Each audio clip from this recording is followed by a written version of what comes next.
Doctor Babasaheb आंबेडकरांचा राज्यसभेतील शेवटचा दिवस.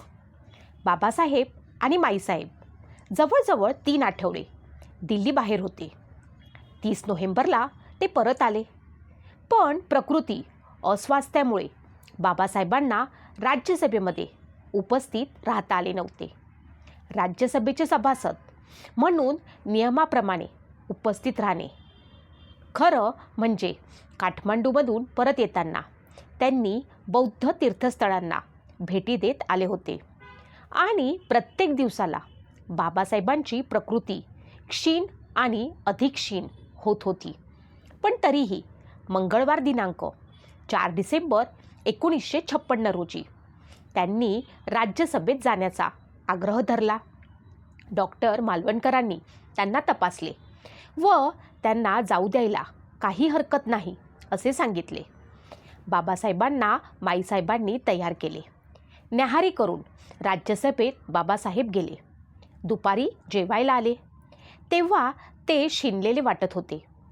जेवणासाठी सर्वजण थांबलेले होते. बाबासाहेब आल्यावरती सर्वांनी एकत्र जेवण घेतलं. जेवणानंतर माईसाहेबांनी त्यांना जबरदस्तीने झोपू घातले. त्यांना झोपवण्यासाठी माई मंगलसूक्त वा रतनसूक्त म्हणत असत. बाबासाहेबांची राज्यसभेतील ही शेवटची भेट ठरली. संध्याकाळी त्यांना उठवून माईंनी कॉफी दिली आणि हिरवळीवरती ते नेहमीप्रमाणे गप्पा करीत बसले. बाबासाहेबांची प्रकृती खूप क्षीण झालेली होती. तेवढ्यात रट्टू आला. मुंबईतील नेते मंडळींनी 16 डिसेंबर 1956 रोजी मुंबई धर्मांतरण सोहळा घेण्याचे ठरवले होते. बाबासाहेब तेथे उपस्थित राहणारच होते. बाबासाहेबांच्या हातून नागपूरसारखेच जाहीर बुद्ध धम्मदीक्षा देण्याचे कार्य करावयाचे होते. यासाठी 14 डिसेंबरच्या रेल्वे तिकिटांच्या आरक्षणाविषयीची चौकशी त्यांनी रट्टूकडे केली. तेव्हा माई म्हणाल्या, तुम्हाला एवढ्या लांबचा रेल्वेचा प्रवास सोसवणार नाही. त्यापेक्षा आपण दोघे विमानाने जाऊ. बाबासाहेबांना त्यांचं म्हणणं पटलं. माईंचे वडील, त्यांचा भाऊ बाळू व शामराव जाधव आदी लोकांनी 4 डिसेंबरलाच रात्रीच्या गाडीने मुंबईला जावे असे बाबासाहेबांनी ठरवले. त्यामुळे जेवण झाल्यावरती ते रवाना झाले. डॉक्टर मालवणकर दुसऱ्या दिवशी विमानाने जाणार होते. बाबासाहेबांनी व माईंनी 14 डिसेंबर 1956 रोजी विमानाने जावे व 16 तारखेचा सोहळा पार पाडावा असे त्यांनी ठरवले. त्याप्रमाणे विमानाच्या तिकिटांची व्यवस्था करण्यास बाबासाहेबांनी रट्टूला सांगितले. त्यानंतर बऱ्याच उशिरापर्यंत बाबासाहेब रट्टूला टायपिंगचा मजकूर सांगत लिहित बसले होते. त्यानंतर माई बाबासाहेबांना झोपण्यास घेऊन गेल्या. रट्टूला खूप उशीर झाला होता म्हणून त्याला बंगल्यातच झोपण्यास सांगितले. ह्या ज्या आठवणी सांगितलेल्या आहेत त्या माईसाहेबांनी त्यांच्या पुस्तकामध्ये म्हणजे डॉक्टर आंबेडकरांच्या सहवासात या पुस्तकामध्ये लिहिलेल्या आहेत. त्या मी माझ्या भाषेत सांगत आहे. थोडा वेळ टायपिंगचे काम करून तोही झोपी गेला. 5 डिसेंबरला माई सकाळी नेहमीप्रमाणे उठल्या. बागेत फेरफटका मारला. माळ्याच्या घरी जाऊन चौकशी केली. त्याच्या बायकोने दिलेला काळा चहा घेतला. 8:30च्या दरम्यान चहाचा ट्रे घेऊन बाबासाहेबांना उठवायला गेल्या. त्यांना उठवले. त्यानंतर दोघांनी सोबत चहा घेतला. रट्टू बाबासाहेबांचा निरोप घ्यायला आला. त्यालाही चहा दिला. तो बंगल्यावरून परस्पर ऑफिसला रवाना झाला. बाबासाहेबांना प्रांतविधी उरकण्यास माईंनी मदत केली व त्यानंतर त्यांना न्याहारीसाठी टेबलावरती आणून बसवलं. बाबासाहेब, माईसाहेब व डॉक्टर मालवणकरांनी एकत्र न्याहारी केली. नंतर त्यांनी बंगल्यावरच वरांड्यामध्ये गप्पा मारीत बसले. बाबासाहेबांनी वृत्तपत्रे चाळली. त्यानंतर बाबासाहेबांना औषध, इंजेक्शन देऊन माईसाहेब स्वयंपाकघरामध्ये कामाला लागल्या. बाबासाहेब व मालवणकर गप्पा मारीत बसले होते.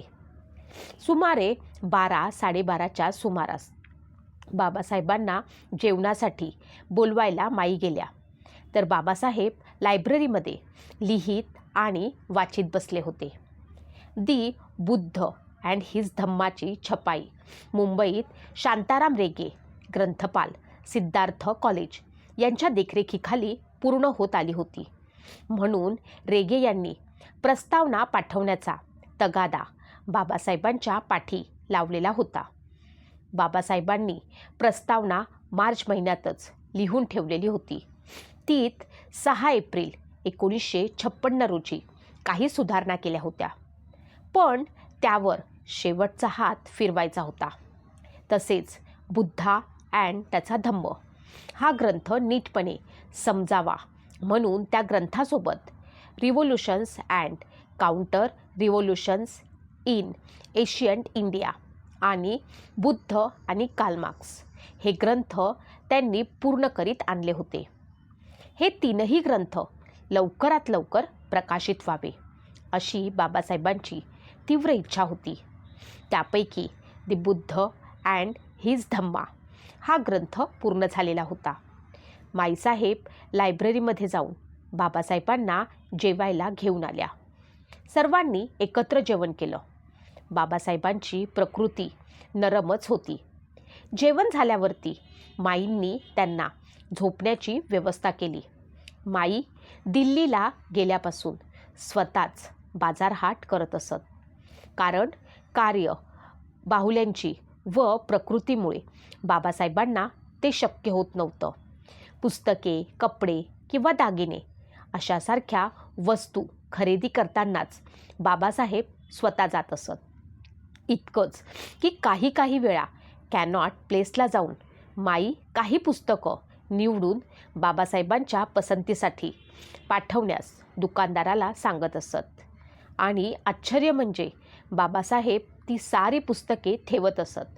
बाबासाहेब त्यातील एकही पुस्तक परत पाठवत नसत. उलट माईंच्या निवडीची ते उत्स्फूर्तपणे दाद देत असत. बाजारात जाण्यासाठी माईंना दुपारचीच वेळ मिळत असे.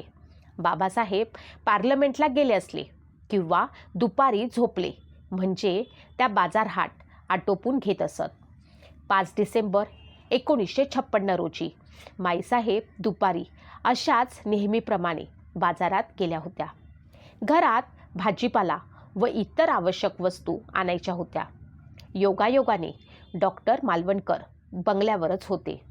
त्यांना रात्रीच्या विमानाचे तिकीट मिळाले होते आणि रात्रीच ते मुंबईला प्रयाण करणार होते. त्यासाठी मार्केटला दिल्लीहून काही खरेदी करावयाची होती.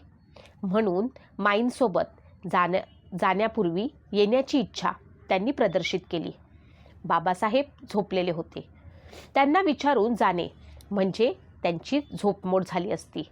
म्हणून माई दुपारी बाजारासाठी नेहमीच जात असत. तो त्यांचा नित्यनेमच होता. म्हणून बाबासाहेबांची झोपमोड न करता माई मार्केटला सुमारे 2:30च्या दरम्यान निघून गेल्या. माईंनी आवश्यक वस्तूंची खरेदी केली. तसेच डॉक्टर मालवणकरांना मुंबईला नेण्यासाठी काही वस्तू जसे की गरम कपडे, काही फॅन्सी वस्तू खरेदी कराव्याच्या होत्या. त्या खरेदी करून ते सुमारे 5:30च्या सुमाराला परत आले.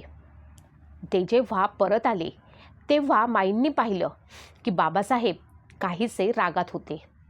अर्थात बाबासाहेब रागात येणं ही काही नवीन गोष्ट नव्हती. त्यांचे पुस्तक जरी जागेवर सापडले नाही, पेन जागेवर सापडले नाही, तर बाबासाहेब सारा बंगला डोक्यावरती घेत असत. जरासे मनाविरुद्ध घडले वा अपेक्षेप्रमाणे झाले नाही की त्यांचा रागाचा पारा चटकन वर चढे. त्यांचा राग म्हणजे गडगडाट वाटे. त्यांच्या रागाला घाबरूनच यशवंत कधीही दिल्लीला राहिले नाहीत. माईसाहेब अनेक वेळा त्यांना राहण्याविषयी आवर्जून सांगायच्या.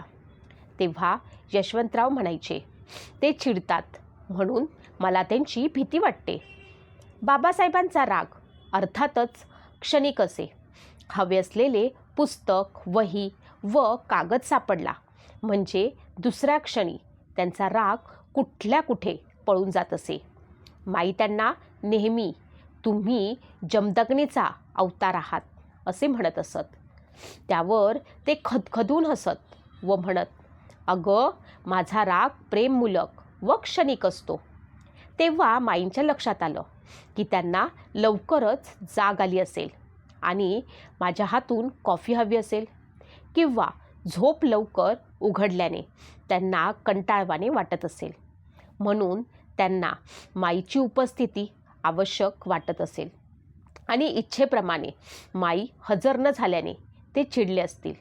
म्हणून आणलेले सामान घेऊन माई स्वयंपाकघराकडे जाण्याआधी बाबासाहेबांच्या खोलीत डोकावून पाहिले.